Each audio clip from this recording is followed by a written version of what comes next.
Hello everyone and welcome back to the Duchess of Unicorn YouTube channel.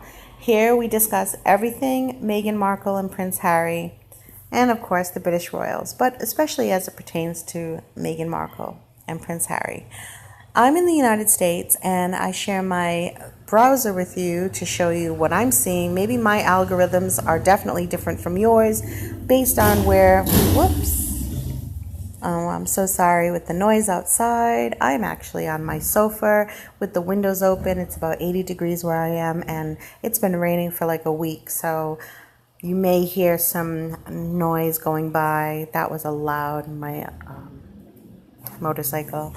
Okay, so today is Sunday. It's Memorial Day weekend, and I wish you all blessings and lots of health and love, of course.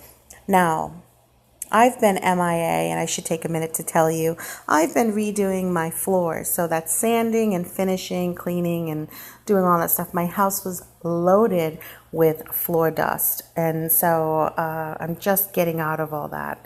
And it's been quite rainy and soggy here. And so taking the time during quarantine to try to do something proactive and useful is what I've been spending my time doing. Not that I don't find doing videos useful and a good use of my time and sharing with you.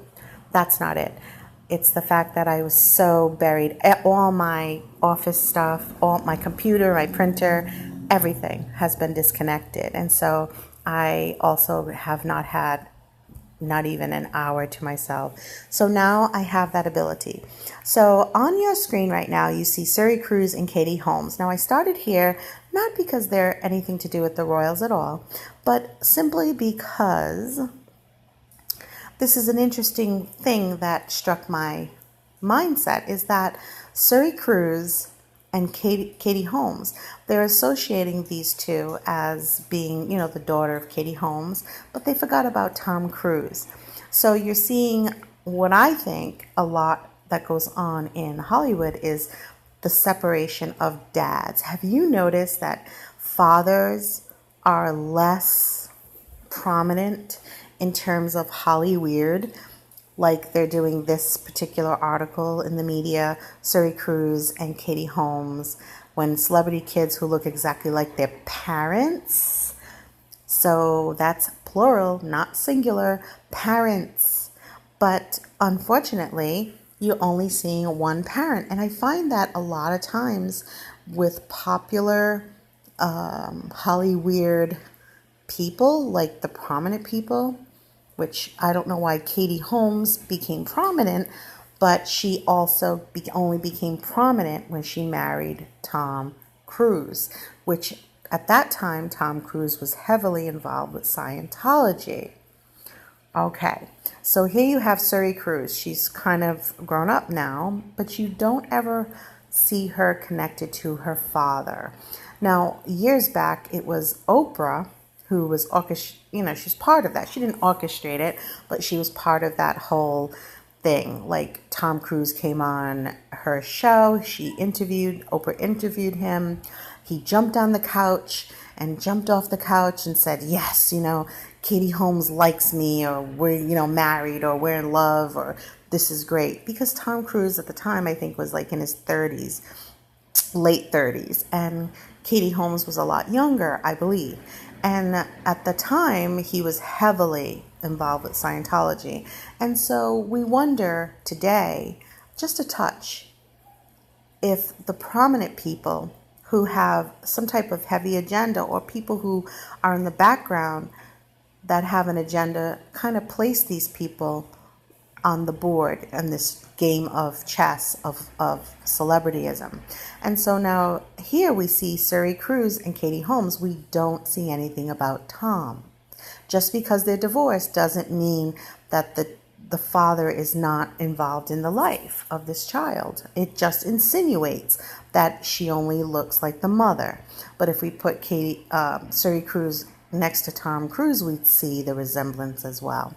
I wanted to make that a point because we're talking about Meghan. And I'm going to go back and get rid of this. Whoops. And let's do Now, Google loves to make suggestions for you to look up, like what's trending. Well, she's not really trending in terms of her name coming up. So how I can tell that on my browser is when I put my browser up, on Google at least, and it's blank, you'll see a bunch of suggestions with like a lightning bolt next to them saying it's trending and it's sharp, it's fast, we got to go look it up, be a part of that. And so that helps raise those algorithms as well, because people click on them, because Google is now suggesting to us what's trending. Is it trending to me? No. Like, if Google didn't tell me pandemic with a zigzag line, I might not touch it. I wouldn't search for the pandemic on my search browser, because I don't care. I really don't care. At least not right now. So here we have Meghan Markle. So when you punch her name in, which she's no longer trending, but she was trending for a while earlier this year and late last year.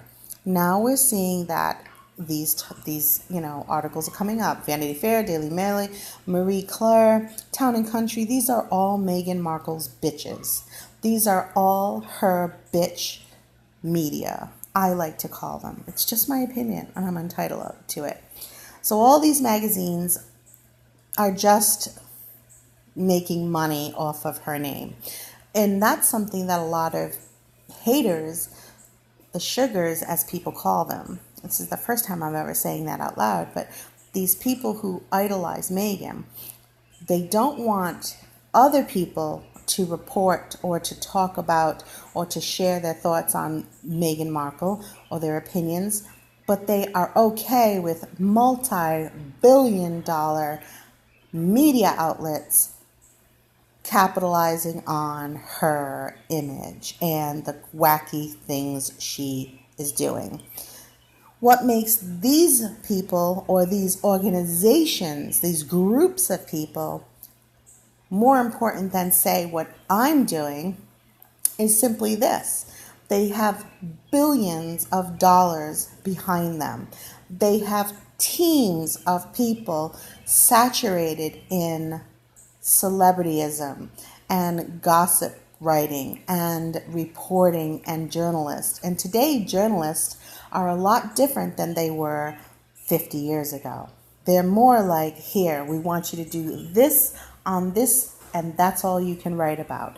And they just do it and do it and do it and do it until it's embedded in our psyche. Whereas I am free thinking, and I examine and look at things and form a solid opinion, which I think is often fair. And sometimes you just have to say, it's my opinion and this woman is entitled to it. But here we have these organizations over and over again creating great amounts of wealth for their organization. And their people profit as well, because the more money that organization brings in about Meghan, writing about her, the more money their writers and correspondents make, whether they're right or wrong. Now look at this. Prince Harry is supposed to be angered by the term Mexit because it isn't Meghan Markle's. It wasn't Meghan Markle's idea to leave the royal family. Now, I have an opinion, a small opinion on that. When you're married to somebody, it's very common that the person that you're married to influences your choices and actions, period. I'm just going to leave it at that. It doesn't mean that Meghan made the decision, but I'm sure she had influence in it. Because if she didn't have Meghan, the baggage that she carries along with her as well, loaded to his big old back of baggage, he might not have ever left his family.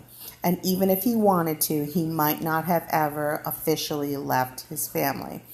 In all honesty, when you see current photos of Prince Harry, and you don't see any, by the way, let's keep moving. We do not see any current photos of Prince Harry. And often we do not see any current photos of Meghan Markle. Just check out the scrolling. These are all old photos. And half of these people, I should say organizations like the Star and the Sun and BuzzFeed too. Just throw BuzzFeed in there. And I like BuzzFeed. Marie Claire, all these, they're just regurgitating old photos. Why is this?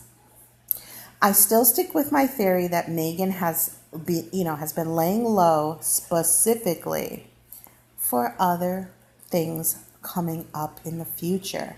Whether that's her running for some type of political office or her priming her child.